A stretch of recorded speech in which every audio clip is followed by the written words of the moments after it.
할렐루야. 오직 예수, 마라나타, 성령 충만. 오늘도 하나님의 집에 나와 예배하는 여러분들에게 우리 아버지 하나님의 은혜와 평강이 넘치길 주 예수 그리스도 이름으로 축원합니다. 예수님께서 갈릴리를 중심해서 이제 복음 사역을 하시는데, 이 갈릴리 사역에서도 이렇게 구분이 있는데, 두 번째 그 갈릴리 사역 그 끝부분에 훈련된 제자들을 이제 전도 사역 현장에 파송하기 전에 예수님의 사역을 이렇게 세 가지로 요약하여서 말씀하셨습니다. 가르치시고 전파하시고 치유하셨다. 그동안 부르시고 선택하여 양육한 제자들을 전도 파송하실 때에 맡기신 사역의 내용이기도 합니다. 그리고 오늘 이 시대를 살아가고 있는 우리 모두에게 주신 사명입니다. 그래서 우리도 가르치고 전파하고 그 다음에 치유하는 사역을 목사님만 하는 게 아니라 우리 어린아이들에게도 제가 얘기했죠. 모두가 할 수 있는 일이고 해야 할 일입니다. 저는 이 말씀을 어떻게 해서 그렇게 됐는지 모르지만 아주 일찍이 우리 아이들이 어렸을 때, 우리가 3남매거든요. 그 3남매를 놓고 기도를 하면서 제일 큰 놈은 티칭, 가운데 놈은 프리칭, 막내는 힐링, 그렇게 기도를 했어요. 네. 그래서 첫째는 신학교 교수 대학에서 가르치는 교수가 됐고, 그 다음에 막내는 신학교에서 졸업하고 남편을 만나서 같이 목회를 하면서 그 카운셀링 메스트를 하나 더 해가지고 지금 그 카운셀링 그 힐링 미니스트를 하고 있습니다. 이제 우리 가운데가 아직 신학교를 못 가서 안 가서 이제 프리칭을 못 하고 있는데, 물론 말씀을 가르치고 또 그 사역에 이렇게 인볼브도 되고 있습니다. 그래서 저는 일찍부터 어렸을 때부터 이 말씀을 좋아하고 또 그 말씀을 가지고 지금까지 기도해 왔습니다. 근데 오늘 예수님의 3대 사역이라는 제목으로 우리에게 주시는 하나님의 말씀을 함께 받겠습니다. 첫째, 가르치심입니다. 예수님께서 30세가 되셔서 이제 복음 사역을 시작하실 때에 40일 동안 광야에 나가서 금식 기도하시면서 준비하시고, 그 다음에 사역을 시작하면서 먼저 제자들을 부르시고 선택하셨습니다. 그들을 훈련하여 동역자로 세우신 것입니다. 예수님이 능력이 부족해서가 아니고 그들을 훈련하여 예수님의 사역을 위임함으로 그들로 하여금 이제 세계 복음화를 위해서 일할 수 있도록 먼저 제자들을 선택하셨습니다. 마가복음 3장에 보면은 제자들을 12를 선택했는데 자기와 함께 있게 하시고 보내사 전도도 하며 귀신을 내어 쫓는 권세도 있게 하려 하심이라 그랬어요. 함께 있게 하시고. 예수님은 제자들과 24시간 동고동락했습니다. 3년 동안 집에 가고 이런 게 없었어요. 그냥 같이 공동생활을 했어요. 그러니까 보고 듣고 인격적인 교제를 나누면서 예수님으로부터 모든 것을 이렇게 전수받는 그런 훈련, 그런 교육을 받았습니다. 만남, 함께, 그리고 양육, 훈련을 통해서 제자가 나오거든요.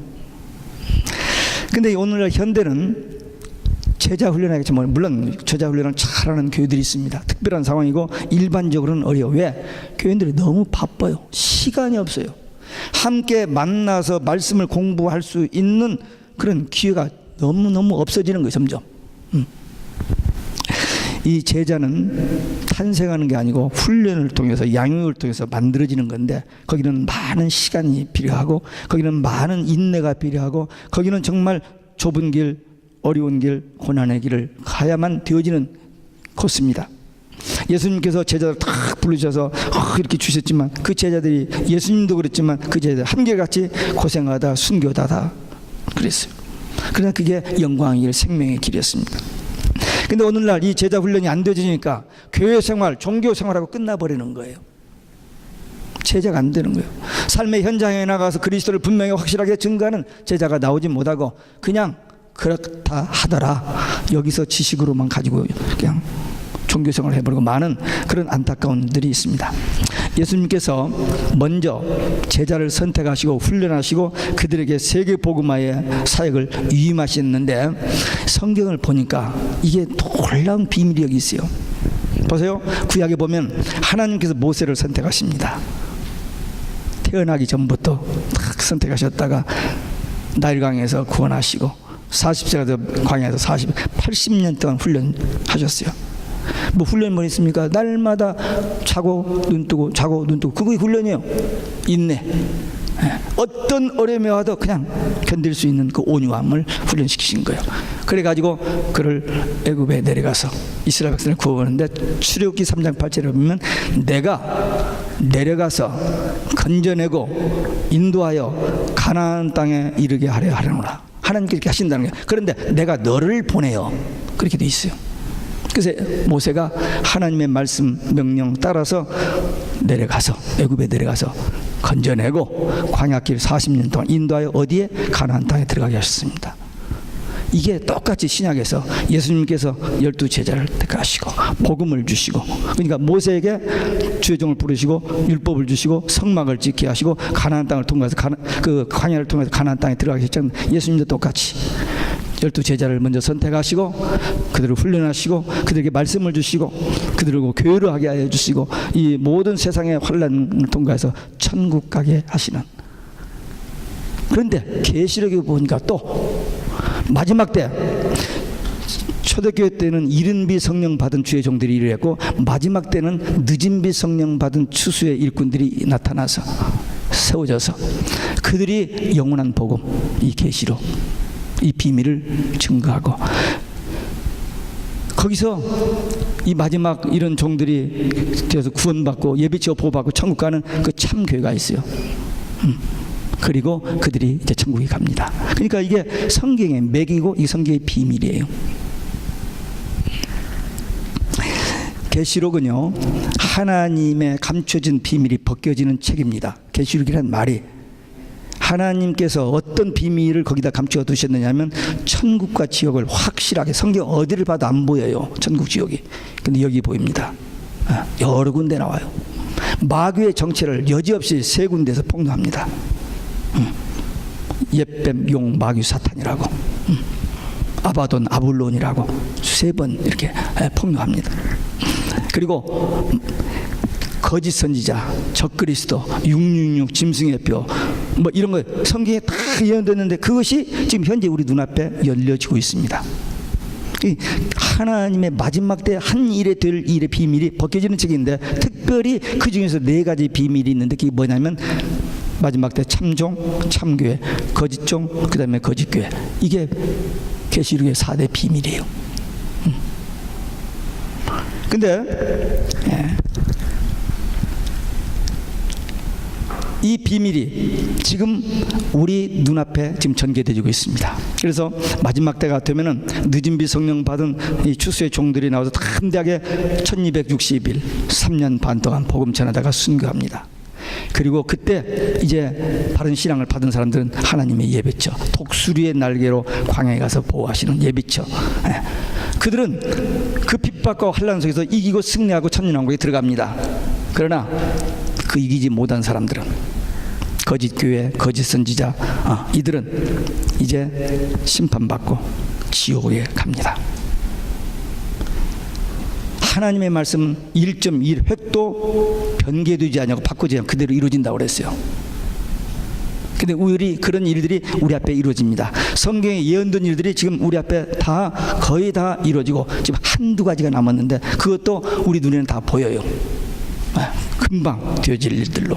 그렇기 때문에 우리는 이 시대를 살고 있을 때 그냥 편안하게 이렇게, 그게 아니고 깨어서 기도해야 돼요. 그리고 준비해야 됩니다. 예수님께서 제자들을 선택하시고 말씀을 가르치고 먼저 제자 훈련을 시작하셨습니다. 근데 예수님의 사역은 이 12제자 사역보다 훨씬 더 전부터 시작됐는데, 12살 때 예루살렘에 올라갔다가 마리아와 요셉과 헤어져서 3일 만에 만났는데, 가서 보니까 성전에서 성경학자들하고 성경 교사들하고 이야기를 하는데 깜짝 놀라는 거예요. 12살 먹은 이 나사렛 이 예수, 이 어린 아이에게 상대가 안 되는 그런 그 놀라운, 그래서 기이하고 놀라는 그런 장면이 있는데, 예수님께서 마태복음 5장부터 7장까지 산상수훈의 첫 번째 설교를 하십니다. 하고 났더니 사람들이 너무너무 기이하게 여기는 거예요. 너무너무 자기들이 지금까지 서기관들과 바리새인들에게 성경 배운과는 전혀 비교가 되지 않는 놀라운 하나님의 비밀의 말씀을 듣고는 기이하게 여겼다 그랬습니다. 또 예수님께서 사역 현장에 이 바리새인들 서기관 트집잡으러 나타나요. 시비하려고. 그래가지고 나타나서 이렇게 듣고 있다가 이상한 질문하고 해가지고 꼭 그렇게. 오늘날도 마찬가지예요. 오늘날도 말씀 꼭 드려야 할 말씀 안 듣고 빼딱하게 들어가지고는 꼭 질문하고 이런 사람 있는데, 예수님이 그런 사람들 자주 만나는데 그런 사람들하고 악유할 시간이 없었어요, 예수님. 그래서 비유를 들어서 다른 말을 해버리면 사람들이 깜짝 놀라는 거예요. 전혀 자기들이 상상할 수 없는 그 놀라운 대답을 하시거든요. 왜? 예수님은 사람이 아니시죠. 그렇기 때문에 예수님의 이 가르침은 권세 있고 기이 여김을 받을 수밖에 없는 그런 말씀드렸습니다. 그런데 예수님께서 마지막으로 마태복음 28장에 보면은 너희는 가서 내가 너에게 분반 모든 것을 가르쳐 지키게 하라 그랬어요. 이 주님의 지상명령입니다. 12 제자에게만 주신 것이 아니고 초대교회 성도들에게 주셨고 오늘 이 시대를 살고 있는 우리에게 주신 말씀입니다. 제자들도 초대교회 성도들 다 했고 우리 앞에 지나간 많은 신앙의 선배들도 그렇게 살았어요. 이제 우리들도 여러분과 저도 주의 말씀을 잘 배워야 돼요. 그리고 그 말씀에 대한 믿음과 확신을 가져야 돼요. 그리고 그 말씀에 순종하면서 자녀들, 가족들, 친척들, 친구들, 그리고 이웃들, 모든 만나는 모든 사람들에게 이 말씀을 전해야 돼요. 아까 우리 어린애들에게 얘기했죠. 아직 어리지만 예수님 12살 때부터 사역했으니까 아직 어리지만 우리가 처해 있는 현장에서, 삶의 현장에서 그들에게 예수가 그리스도이심을, 예수님만이 유일한 하나님 만나는 길이라는 것을 전할 수 있습니다. 신학교 안 나와도요. 목사가 안 되어도 할 수 있어요.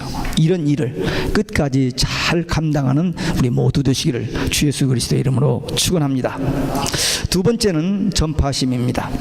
세례 요한이 광야에 나타나서 회개하라 천국이 가까웠다라고 외쳤습니다. 말라기 선지 이후로 430년 동안 이스라엘 나라에 선지자의 말씀, 하나님의 말씀을 증거하는 선지자가 없었어요. 근데 갑자기 세례 요한이 나타나서 회개하라 천국이 갔다라고 이렇게 하나님의 말씀을 선포하니까 모든 사람들이 그냥 기이하게 여기고 많은 사람들이 나갔습니다. 또 예수님이 6개월 후에 나타나셔서 때가 찼고 하나님의 나라가 가까웠으니 회개하고 복음을 믿으라 그렇게 외치셨습니다. 세례 요한은 회개 천국, 예수님은 회개 천국 복음, 이렇게 복음을 전하셨습니다.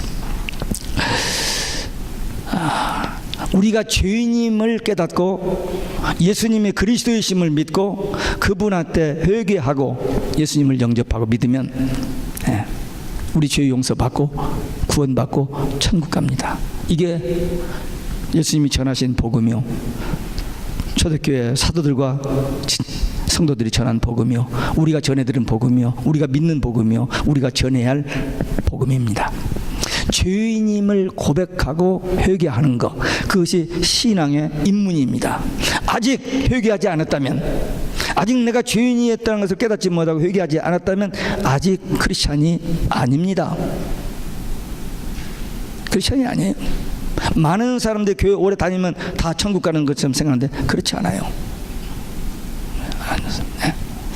예수님 당시에 바리새인들, 서기관들, 제사장들 얼마나 경건하게 성경 많이 알고 철저하게 이렇게 사는 줄 아세요? 추종을 불할 만큼 그렇게 살았어요. 그러나 그 속에 뭐가 없어요? 믿음, 예수 그리스도에 믿음이 없는 거예요. 성경의 핵 DNA, 핵 예수가 없는 거예요. 종말교회의 특성이 뭡니까? 계시록 3장에 보면 종말교회 마지막 교회의 특성이 뭐냐면 나는 부자라 부유하여 부족한 것이 없다. 대단한 교회예요. 근데 예수가 없는 거예요. 예수님 문 밖에 있잖아요. 두드려 문을 안 열어주잖아요. 성경에 예언된 그대로 모습입니다. 미국에서 제일 큰 교회에서 그 목사가 자기는 신에 대해서 설교를 하지 않는다는 거예요. 그럼 뭐 한다는 겁니까? 우리가 왜 예수 믿는데요? 착한 사람 되고 복 받아서 잘 살고. No. 예수님이 전한 복음은 땅의 복음이 아닙니다. 천국 복음입니다. 우리 인간이 해결할 수 없는 그 죄 문제를 해결하기 위해서 오셨고, 그 해결의 길, 딱 하나의 길, 오직 예수. 이 말씀 천국 복음 전하고 가셨는데 오늘날 현대 교회가 죄 회개 천국 지옥 설교 못합니다. 왜? 교인들이 듣기 싫어하니까. 쫓겨나지 않으려고 목사들이 괜히 듣기 좋은 소리. 네. 복음 듣고 회개해야 용서받고 구원받고 천국 갑니다.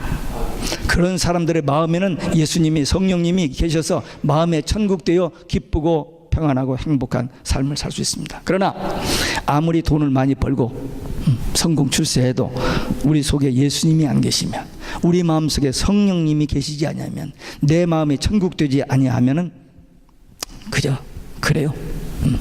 근데 많은 사람들이 교회 다니면서 그면은 그냥 이렇게 그냥 참고로 알아두고 어쨌든 복 받아서 잘 되는 것만 자꾸 생각합니다. 예수님은 누구든지 죄를 회개하면 죄와 죽음과 지옥과 마귀의 권세에서 해방되어 하나님의 자녀되어 천국 가는 이 복음 전한 겁니다. 이건 제쳐놓고 땅의 복음만 추구하는 사람들이 오늘날 많이 있습니다.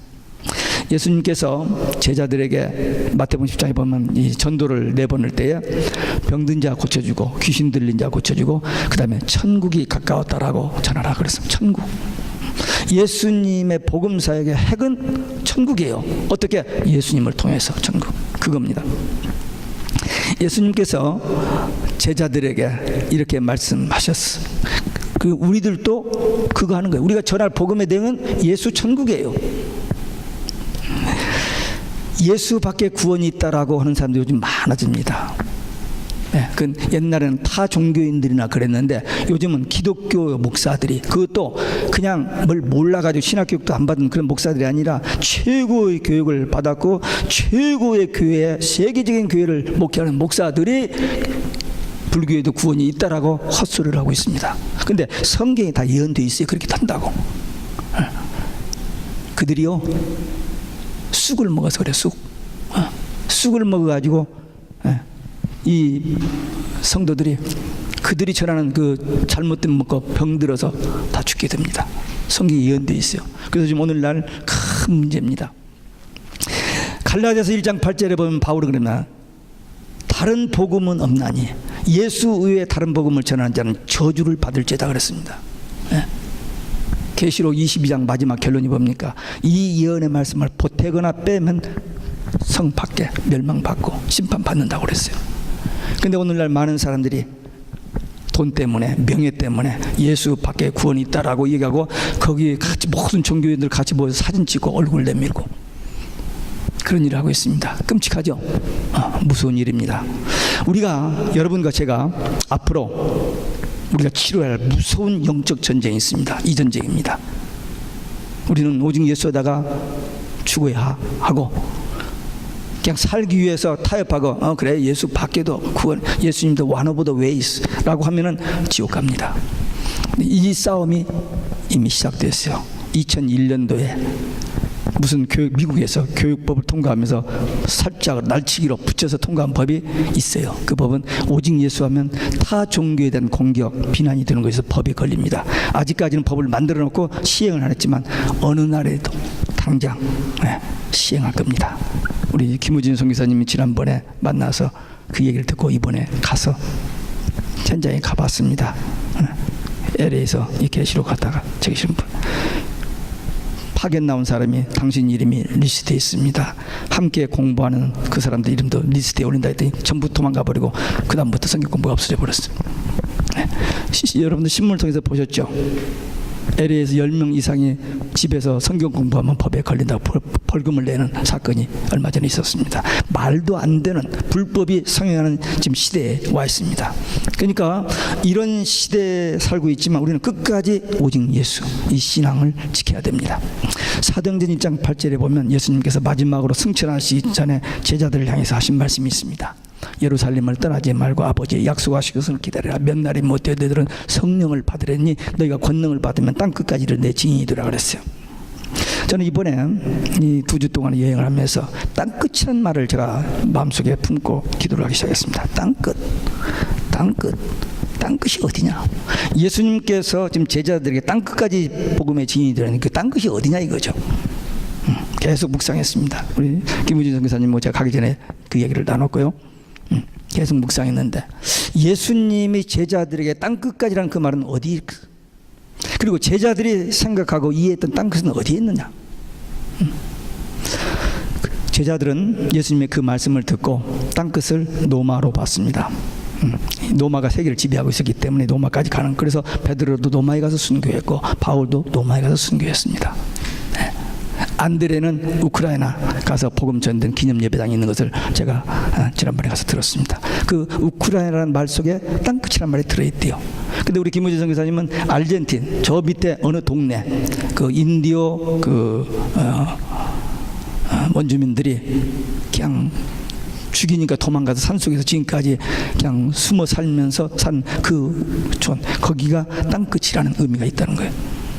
어쨌든 그런 의미가 있던, 또 선교학자들은 지금 미전도 종족이 많은데 그들이 정말 땅끝이라고 그랬어요. 어쨌든 마태복음 24장 14절에 보면 복음이 온 세상에 전파되면 끝이 온다고 했는데 지금 복음이 온 세상에 전파되고 있고 되어졌습니다. 거의. 그러면 우리가 갈 곳은 어디입니까? 우리에게 땅끝은 어디예요? 우크라이나를 가야 합니까? 아르헨티나를 가야 합니까? 저는 우리의 땅끝은 히어앤나우 여기입니다. 뉴욕은요 1년에 4천만 명의 관광객이 옵니다. 제가 뉴욕에 그 전도를 몇 번 나가봤는데 전도에 보면 다 외국에서 저 마라톤 42가 저 록펠러 센터 그 근처 가면 다 외국 관광객들이요. 그래서 그들을 만나 전도를 몇 번 해봤는데 여기에 오는 그들에게 복음을 전하면 그 복음이 그들을 통해서 또 온 세상에 가기도 합니다. 요즘은 이제 인터넷에 들어가서 하면은 이 인터넷을 통해서 온 세상에 금방 또 전해지게 돼요. 그런데 그보다도 내가 살고 있는 이 현장, 여기서 우리 직장, 우리 가정, 우리 교회에 있는 이 지역에서 내가 만나는 모든 사람들이 전도 대상입니다. 친구들, 직장인들 조금 멀리고 아주 가깝게는 집안에 자녀들, 가족들 전도 대상입니다.